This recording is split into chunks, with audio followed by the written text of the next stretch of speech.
the title is How Coaching's Helping You Be Successful in your role.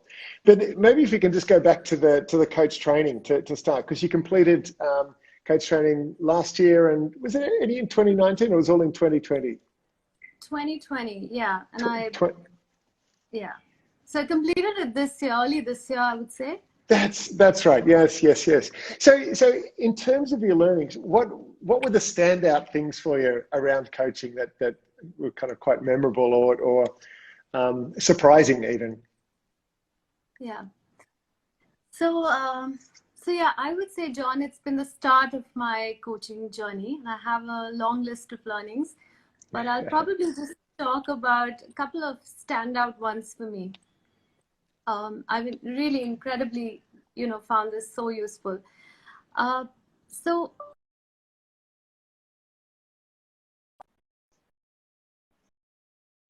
make. Now, if you sort of step back and think about the early years in your life, childhood, and then, teenagers, particularly teenagers, and then when you sort of enter the workforce, one is so used to being told what to do, first by your parents, and then by, the first few managers that you have.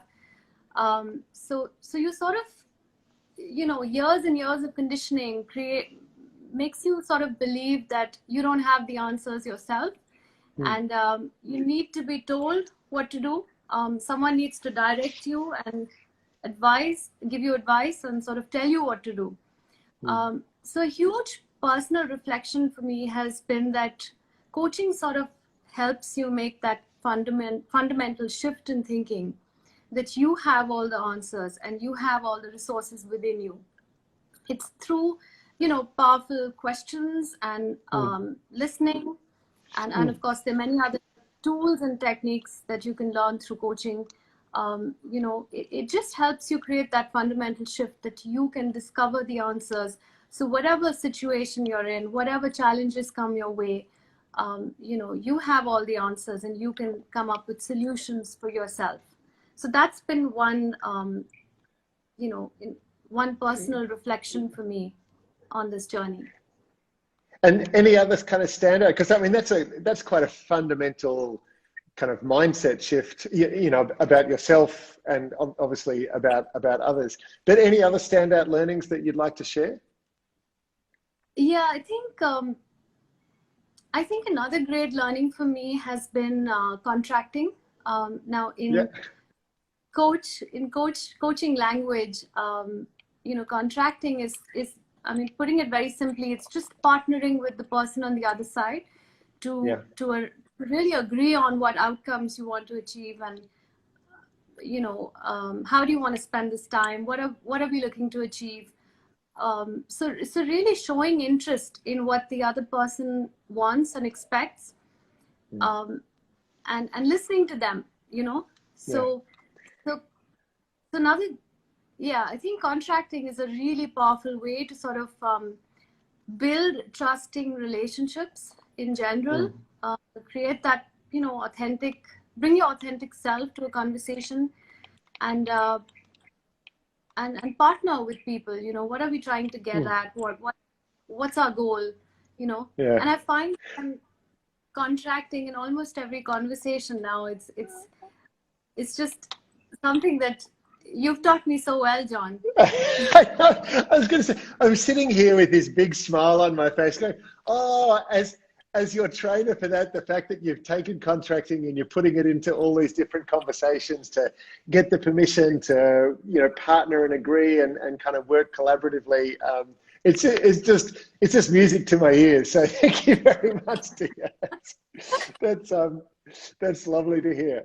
And I guess, that's one of the great things that I appreciate about coaching is that the skills and tools that you learn are applicable in all sorts of areas. So, not only in a coaching conversation, but more broadly.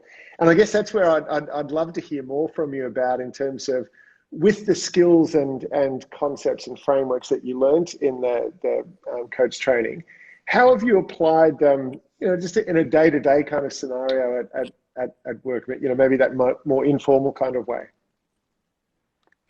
Yeah, so So I would say, I mean, just again, you know, it's heartfelt around the contracting piece. I think whether it's, you know, formal coaching that I'm doing in the capacity of a coach now, or it's just a team meeting, or it's a one-to-one, I just find that I'm applying that on a day-to-day basis. I think, you know, also moving from level 1 to level 2 of, and you know, really becoming an organizational coach, that helped me to sort of take away lots of tools and techniques. So working with the GROW model, which is really just the start, but evolving that and looking at other tools and frameworks that you can sort of dance with in the dialogue. So I think it's just helped me in every conversation and every dialogue that I have. And that's how I find myself being able to apply it on a day-to-day basis.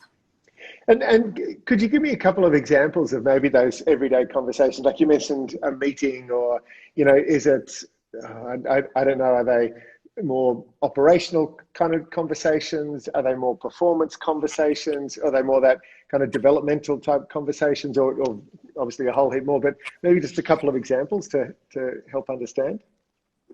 Yeah, absolutely. So it covers every type of conversation, John. I mean, you That's know, music to my ears as well. Again, everywhere you're using it. So I think in a regular team conversation, sometimes you have 20-25 minutes to wrap up the agenda, and you know, if you don't manage time well in that conversation, it could be time lost.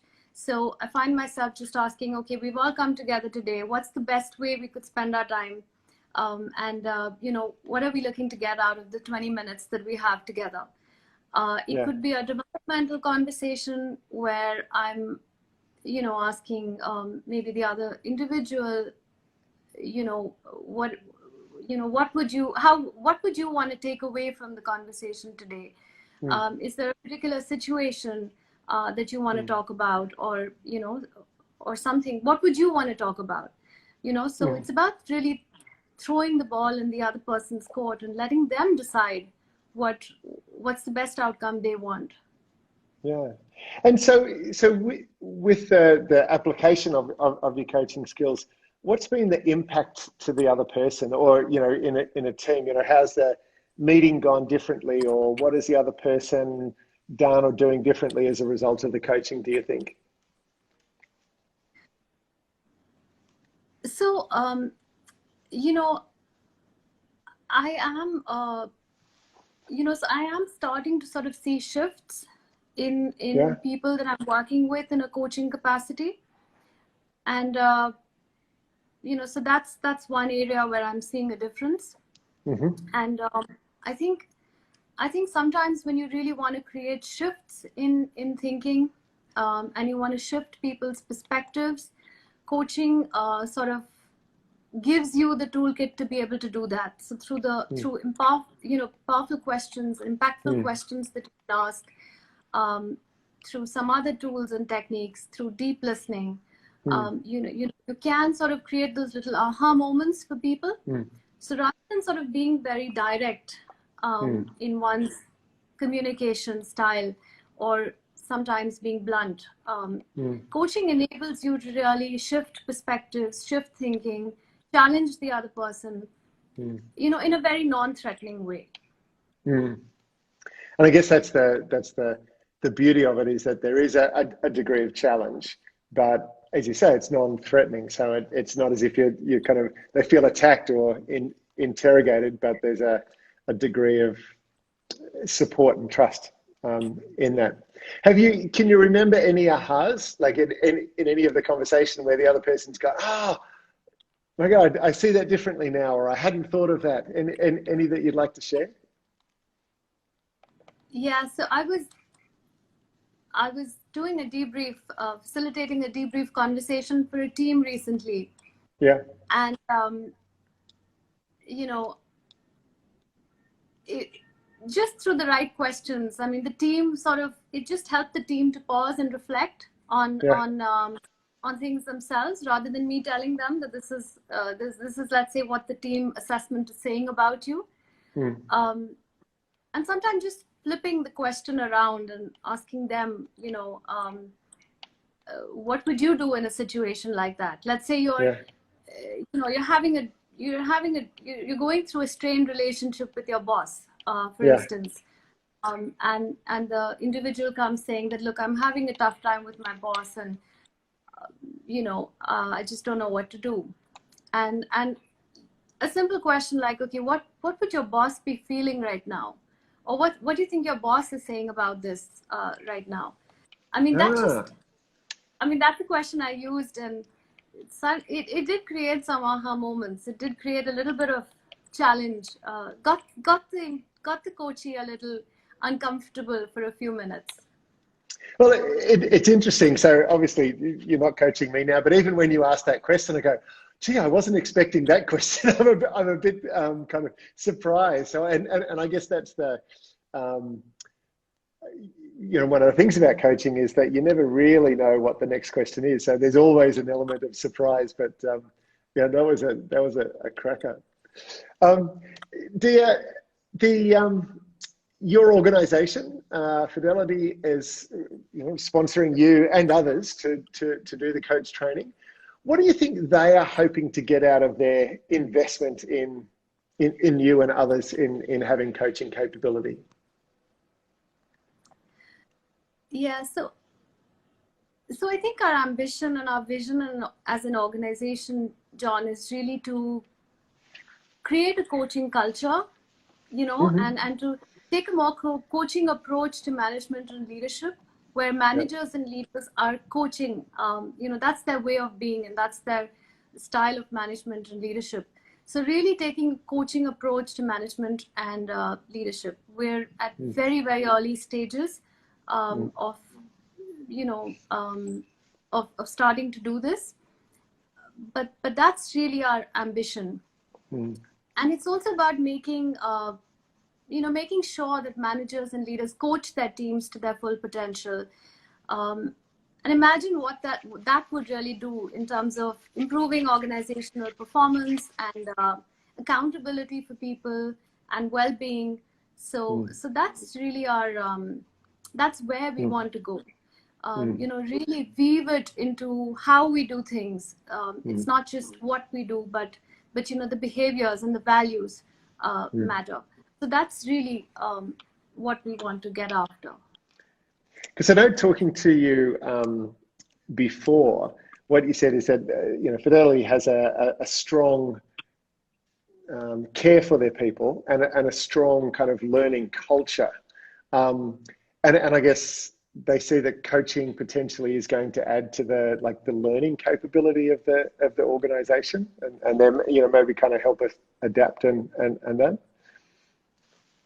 And you also mentioned about being an employer of choice.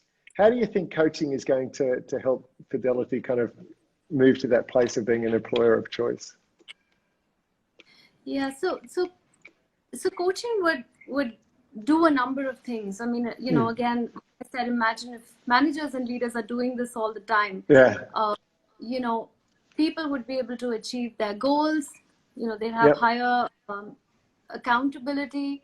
They feel good about what they're doing. Well-being is really important.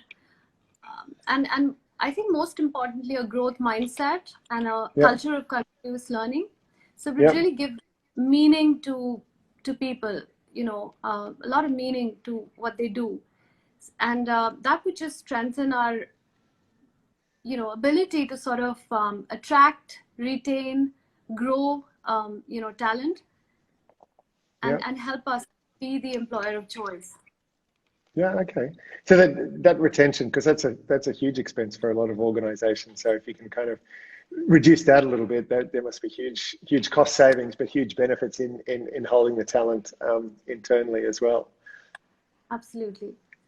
So look, my last question for you today on our live session. The title of this topic was around how coaching is helping you be successful in your role. And I guess I'd like to ask you a question specifically around success. So like, when you think of your success, organizational more broadly, how is coaching helping you? Great question, John. And I think success to me is far more than just, the commercial return it gives me. Yeah. So I would look at success more broadly in terms of three, four things. First and most important, it's about loving what you do. So success is being able to do every day what you love and what you're passionate about.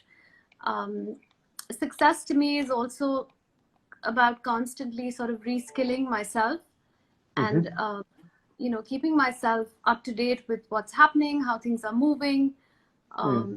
Success is also about helping other people grow and develop.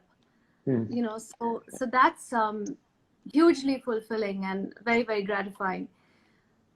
So it's a combination of these three, four things. And I think thinking about the value and the contribution you make to the organization and to yourself on a daily basis, I think it's a combination of these three, four things that would define success for me. Oh, good. Hey, Diya, can I ask you one cheeky other question that we hadn't talked about before? Would that be okay, just to sneak one in? Sure. I mean, we've been talking pretty much around the organizational, and of course, I mean, that's what we do. It's organizational coaching. But I wonder whether there's any benefits or impacts that you've had outside the organization due to the coaching that you've done. I would say, I would be honest here, John, and say that probably I've had lesser, I need to develop. So I'm thinking about how I should use coaching with my children, my teenage daughter and my son. Oh, that's a risky place to go, but I'm keen to hear how it's going for you. So I'm still struggling slightly with that one, I'll be honest. So I'm very hoping to do level 3 with you, John, later this year, and maybe that gives me the skills I need to deal with, coach them. I'm not guaranteeing anything, but I do look forward to seeing you at level 3 towards the end of the year. Hey, Diya, we'll leave it there, and just a heartfelt thank you from me for coming and joining me for this little chat. Really appreciate your time and effort, and yeah, thank you very much. Thanks, John. It was lovely to talk to you. Bye for now. Thank you. Bye.